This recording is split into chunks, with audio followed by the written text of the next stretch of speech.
বাংলাদেশের অশান্তিকে হাতিয়ার করে বাংলাকে উত্তপ্ত করার চেষ্টা চলছে।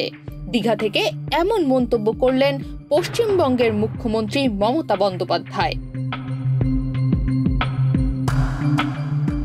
এ সময় তিনি বাংলাদেশি সংখ্যালঘুদের উদ্দেশ্য করে বলেন, যারা ফিরতে চান তাদের জন্য বর্ডার খোলাই রয়েছে, ভিসাও পাওয়া যাচ্ছে, ফলে বাংলাদেশি সংখ্যালঘুরা যেন দ্রুত ভারতে ফিরে আসেন।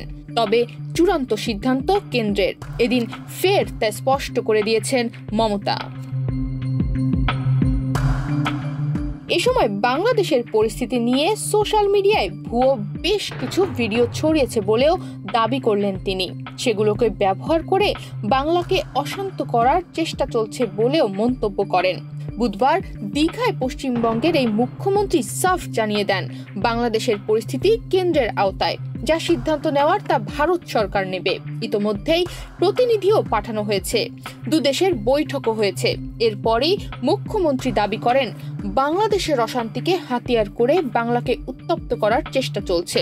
সোশ্যাল মিডিয়ায় ফেক ভিডিও ছড়ানো হচ্ছে বলেও দাবি করেন তিনি।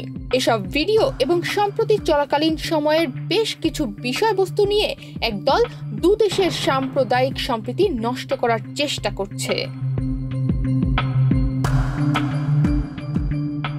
তিনি হিন্দু ধর্মাবলম্বীদের উদ্দেশ্যে বলেন, হিন্দুদের ওপর নির্যাতন কখনোই মেনে নেব না। বাংলাদেশের হিন্দুদের ওপর করা নির্যাতনের ব্যবস্থা করছে ভারত সরকার, তাদের ফিরিয়ে আনার ব্যবস্থা করে দিক। বর্ডার থেকে অনেকে তো চলেই আসছেন, বিএসএফ কোথাও আটকাচ্ছে, কোথাও আটকাচ্ছে না, উড়ানো চালু আছে। ভিসা পাসপোর্ট যাদের আছে তারা তো আসছেনই, একটাও বর্ডার তো বন্ধ করা হয়নি, ভিসাও পাওয়া যাচ্ছে। যারা আক্রান্ত তারা যেন ওপার বাংলায় চলে আসে। কি নামে কি গোত্রের পুজো দেবেন? আমি বলি আমার গোত্র একটাই, মামাটি মানুষ।